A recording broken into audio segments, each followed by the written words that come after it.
आता आपल्या आवडत्या मालिकेचे संपूर्ण भाग मालिका प्रसारित झाल्यानंतर लगेचच पाहू शकता फक्त सन नेक्स्ट वर. भारतातील प्रेक्षकांसाठी मोफत सेवा. कागदी बोळा, ते विमान, ती मुलं, तो गोंधळ, बाप रे. म्हणजे एकाच वेळी फायटर विमान आणि तोफगोळांचा अटॅक. तुला काय वाटतं पुढे काय झालं असेल? बापरे, मला आत्ताच भीती वाटते. ती घाबरली असेल ना तेव्हा? तेव्हा ती घाबरली नव्हती, पण थोडीशी गोंधळली होती. त्या मुलांसमोर नक्की काय बोलायचं, कुणाबद्दल बोलायचं आणि कसं बोलायचं ते ठरत नव्हतं. आणि जेव्हा ते ठरलं तेव्हा मात्र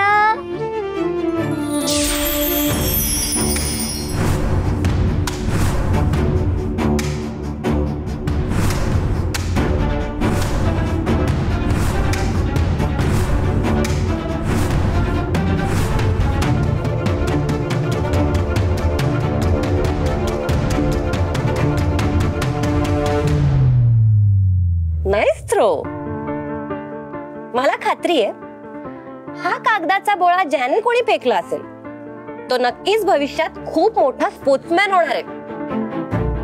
आणि हे कागदी विमान ज्याने कोणी फेकलं असेल तो नक्कीच शिक्षण संपल्यानंतर पायलट होणार आहे. सो आपल्या भावी स्पोर्ट्स पर्सन साठी, पायलट साठी एकदा जोरदार टाळ्या होऊन जाऊ दे.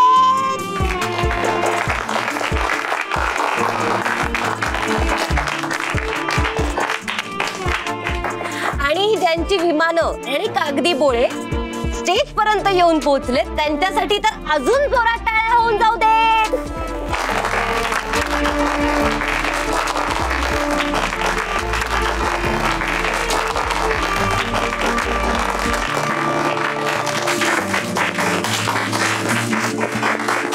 मी पण तुमच्यासारखीच होते, थोडीशी अल्लड, थोडीशी मस्तीखोर. असं तुमच्या एवढी असताना कागदी विमान बनवून फेकणारी. पण त्याच वेळी एक दिवस विमानात जग प्रवास करणार असं स्वतःला सांगणारी मी मैत्रेयी सरदेशपांडे. 3 वर्षापूर्वी पुढील शिक्षणासाठी माझ्या विमानानं टेक ऑफ केले. बिझनेस मॅनेजमेंटची डिग्री मिळवून काही मिनिटापूर्वीच ते विमान इथल्या एअरपोर्टवर लँड झालं. आणि त्यानंतर स्पेशली मी फक्त तुम्हाला भेटायला इथे आले.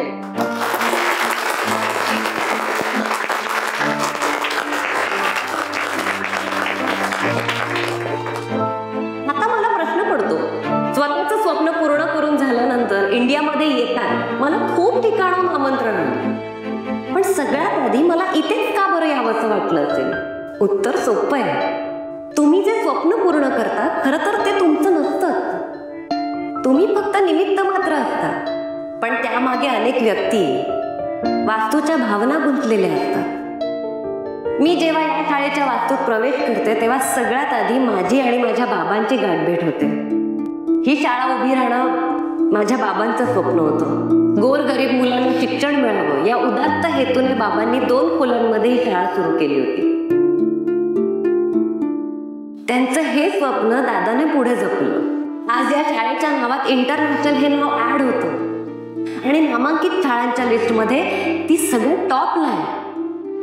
माझ्या बाबांनी शाळेचं स्वप्न पाहिलं नसतं तरी या शाळेनं कागदी विमान उडवता उडवता खऱ्या विमानाचं स्वप्न मला दाखवलं नसतं.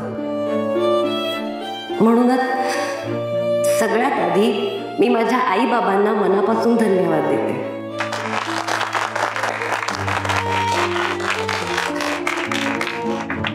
त्यानंतर ही शाळा, माझे शिक्षक यांचेही मनापासून आभार मानते.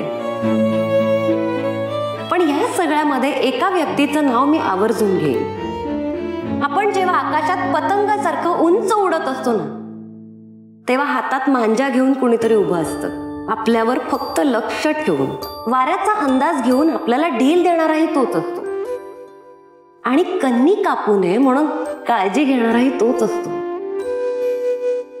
राघवेंद्र सरदेशपांडे, माझा हिरो, माझा आयडल, माझा गॉडफादर, माझा भाऊ आणि माझे आई बाबा.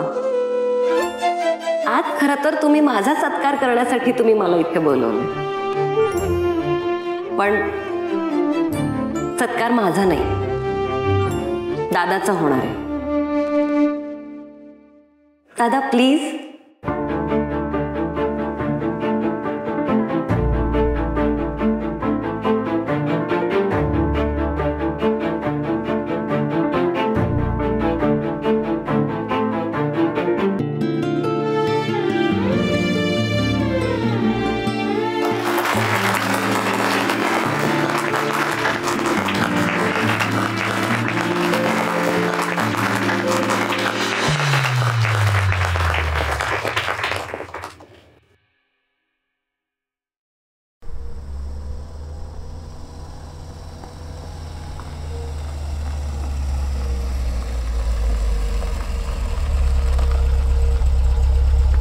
गणपत दादा इकडे या. कसे आहात? नमस्कार ताई, तुमच्या आशीर्वादाने सगळं काय बेस्ट चाललंय बघा. आशीर्वाद फक्त आदिशक्तीचा. आणि जर काही चांगलं चाललेलं असेल ना तर ते फक्त तुमच्या कष्टामुळे आणि तुमच्याच प्रामाणिकपणामुळे. नेहमीच काय दुसऱ्याला क्रेडिट देता. स्वतःची पाठ थोपटत जा की जरा. थांबा. हे घ्या.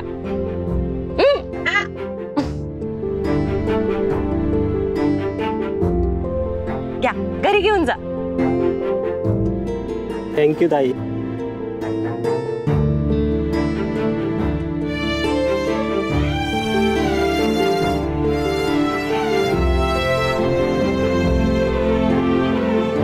थँक्स किशोर दादा. थँक्स. आता हे कशाबद्दल? सुखरूप घरापर्यंत सोडल्याबद्दल. किती सफाईदारपणे गाडी चालवताय तुम्ही अजूनही. खरंच कौतुक वाटतं मला.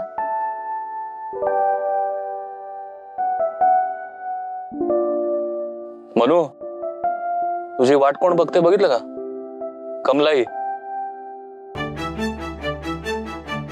चल तिला भेटून.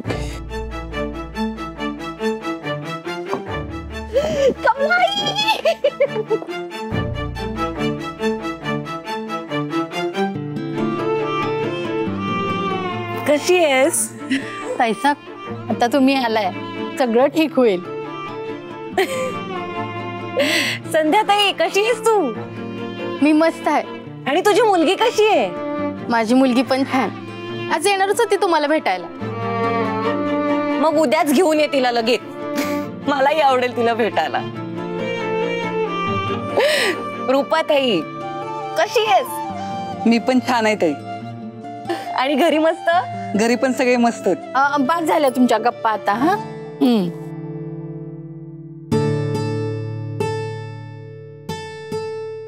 तुमची दृष्ट काढते. आल्या गेल्याची, वाट तिटची, भूताकिताची, शेजा पाजाऱ्यांची कुणाची दृष्ट झाली असेल माझ्या ताईसाहेबांना त्यांच्या डोळ्यात माती पडून दे.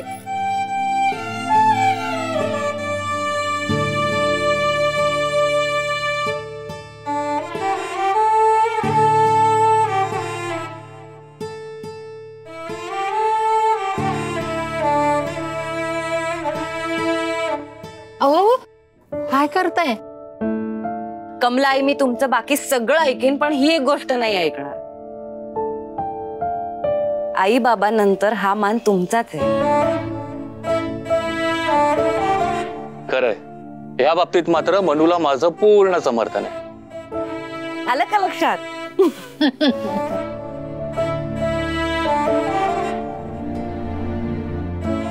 चला.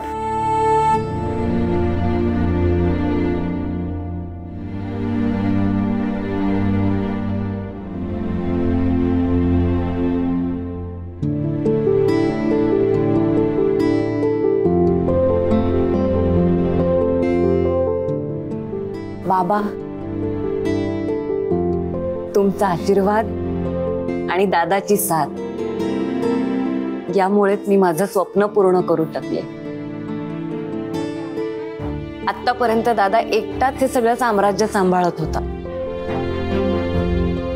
आता मी पण त्याच्यासोबत खांद्याला खांदा लावून उभी राहणार आहे. माझ्या परीने थोडासा त्याचा भार हलका करणार आहे. तुमचा आशीर्वाद हवाय.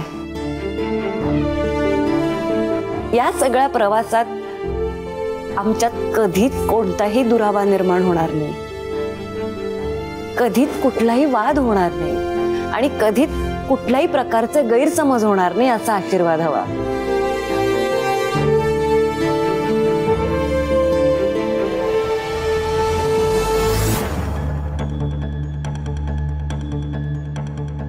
दादा, अपशकुन, मी आपल्यात दुरावा कधीच येणार नाही असं म्हणतानाच ते फूल पडलं. जे घडलं त्याला शुभशकुन म्हणतात. आणि अगं मनू, बाबांचा आशीर्वाद आपल्या बरोबर आहेच ना. एनिवे, तू ह्या सगळ्या गोष्टींमध्ये पडूच नको. तू आधी वर चल आणि फ्रेश हो. चल चल.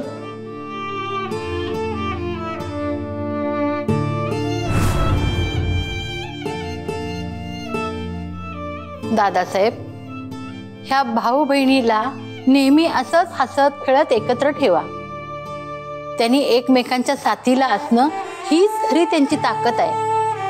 त्यांचं एकमेकांवरचं प्रेम हा त्यांचा जगण्याचा आधार हा असाच राहू दे.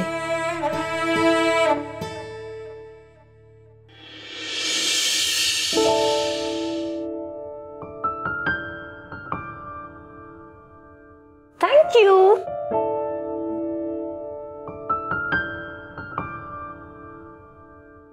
दादा, काय कसला विचारत आहेस?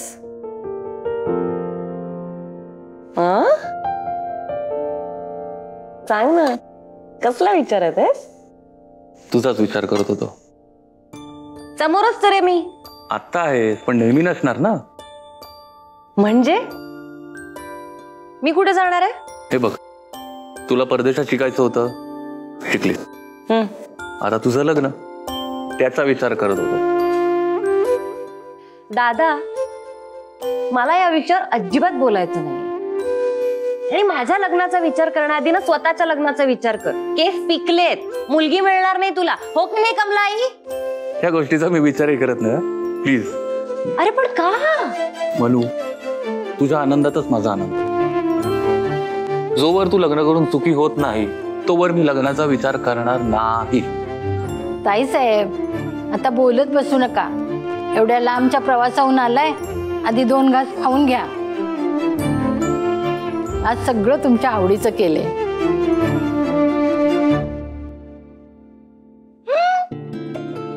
शेवयांची खीर.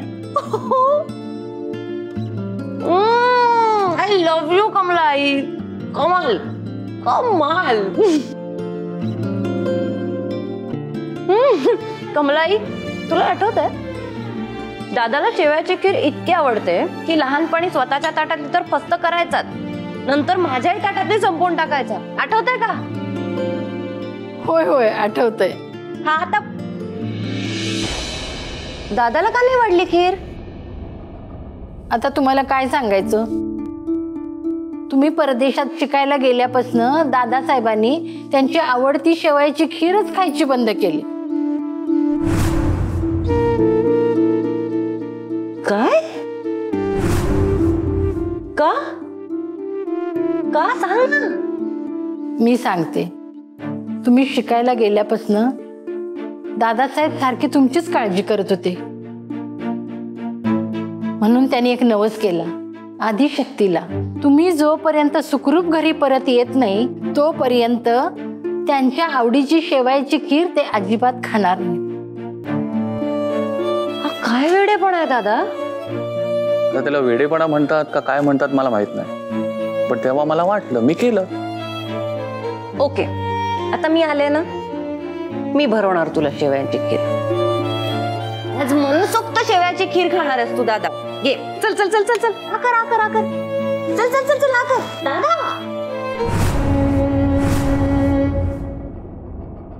सॉरी मनू, तुझ्या सुखासाठी मी हा नवस आयुष्यभरासाठी केलाय.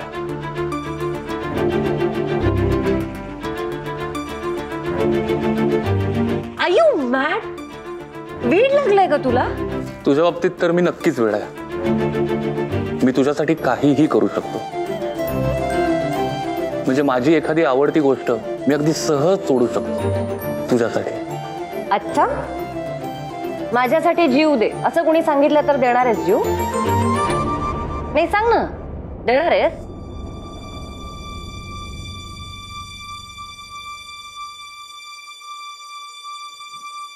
नाही. माझ्याशिवाय या जगात तुझं कोण आहे? मला काही झालं तर तुझं काय? म्हणून मी मरणार नाही. आणि मी जिवंत असेपर्यंत मरणाला तुझ्या आजूबाजूलाही भटकू देणार नाही. बाई बहीण भावंडाचा यांचा झगडा रानवणी, बाई बहिणी दादा, डोळा पाणी, ही ओवी तू रिंगटोन म्हणून ठेवलीस? या ओवीतले शब्द माझ्या काळजाच्या अगदी जवळ आहेत. जात्या ठेवी ते झाकयण, जात्या ठेवी ते झाकयण, चांद सुरव्या राखयण, आस सरील दळयाण, सूप सारुनी आला दादा, असा बाळ ना माझा आला वाघाची याची स्वारी. बाई बहीण भावंडाचा यांचा झगडा रानवणी, बाई बहिणीच्या डोळा पाणी, बंधूची गावला मनी, असं सरील दळयाण, जात्या ठेवी ते झाकयण, जात्या ठेवी ते झाकयण, चांद सुरव्या राखयण, असं सरील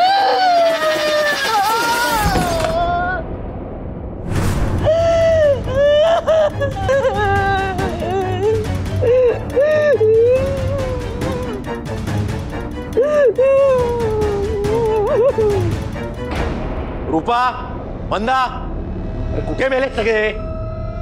काय झालं साहेब? आवाज कसला आला? आवाज आलाय खरंय, पण कसला आला ते माहित नाही. कुठून आला आवाज? कुठून आला असं ठामपणे नाही सांगता येणार. तुम्हाला काय सांगता काय येतं नक्की?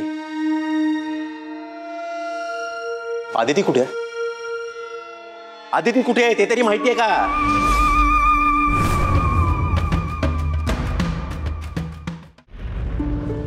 आई, आई, मी तुझ्याशी बोलतीये.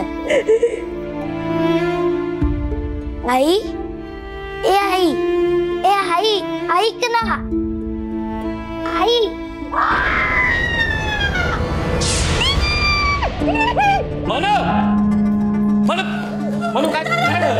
दादासाहेब, अहो शांत व्हा. शांत व्हा म्हणजे ती का ओरडते ते विचारतोय मी. ताई साहेब झुरळाला बघून घाबरले. हा ना, बाकी काही नाही. एका झुरळाने मनूला घाबरला, त्याचा तो विषय संपला.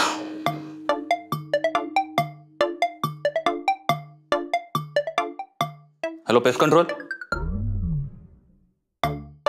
रूपा, तू हे काय करते? हा, तुम्हाला सगळ्यांना कळलं ना काय करायचंय? कमला, ही कोपरा शोधा, एकही झुरळ जिवंत राहता कामा नये. इकडे तिकडे सगळीकडे शोधा. आणि तुम्ही इथे येऊन का थांबलाय? तुम्हाला तुमचं काम माहितीये ना? घराचा कोपरा नीट पेस्ट कंट्रोल झाला पाहिजे. झुरळ काय, किडा मुंगी काही जिवंत राहता कामा नये, प्लीज. पाहिलं तुम्ही, मी साधा झुरळाला बघून घाबरले तर एवढं सगळं घडतंय. किती काळजी करतो दादा माझी, आणि तरीही माझ्या लग्नाचा विचार करतोय. आता तुम्हीच मला सांगा, उद्या जर का मी लग्न करून याच्यापासून दूर गेले, माझ्यावर खूप मोठं संकट कोसळलं तर काय करणार आहे? हा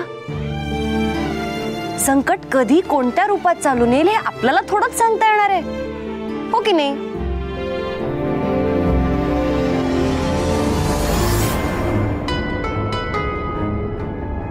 ताई, भूक लागली, गरीबाला पैसे द्या की. दादा, जो तुमच्या मुलाबाळांना चुकी ठेव, भूक लागली, गरीबाला पैसे द्या. साहेब, भूक लागली हो, गरीबाला पैसे द्या की. तू भिकारी आहेस? हो. का? बोल ना. का? का म्हणजे भिकारी आहे म्हणजे आहेच ना. नाही मित्र, भिकारी असणं ही प्रत्येक वेळी आपली वस्तुस्थितीच असते असं नाही. कधी कधी ती आपली विचार करण्याची पद्धतही असू शकते. हा नाही कळलं? नाही. हे जरा बाजूला आहे, समजावून सांगतो. बाजूला कशा? मी नाही येत बाबा. अरे घाबरू नको, मी काही इन्कम टॅक्स ऑफिसर नाहीये. साहेब,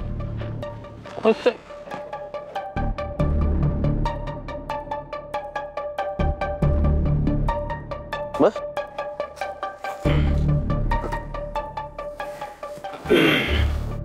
If you don't find a way to make money while you sleep, you have to work until you die. काही कळलं? कानाला ऐकायला गोड वाटलं, पण काय कळलं नाही साहेब. सांगतो, नीट समजावून सांगतो. कोणीतरी म्हटलेलं आहे, तुझ्याकडे असलेल्या किरकोळ रकमेमध्ये वाढ कशी होईल ह्या विचाराने जर तुला रात्रीची झोप लागत नसेल तर तुला मरेपर्यंत काम करत राहावं लागेल. तुझ्याकडे दोनच पर्याय आहेत. पर्याय एक, आयुष्यभर भीक मागत राहायची. नाहीतर पर्याय दोन, भीक न मागता श्रीमंत व्हायचं. साहेब, मला दुसरा पर्याय ऐकायला आवडेल. व्हेरी गुड, हुशार आहेस. सगळ्यात महत्वाचं, तुला तुझ्या भविष्याची काळजी आहे. एनिवे, मला सांग, तू तुझ्या या धंद्यात दिवसाला किती पैसे कमावतोस? साहेब, या धंद्यात ना महिन्याच्या सुरुवातीच्या 10 दिवसात दिवसाला 500-700 रुपये मिळतात. नंतर थोडे कमी मिळतात, 300-400 रुपये. पण महिन्याच्या शेवटच्या दिवसात 400-500 कुठे नाही गेले बघा. म्हणजे प्रत्येक दिवसाला 500 रुपये धरून चालू आपण. हो साहेब. या धंद्यात किती वर्षापासून आहे?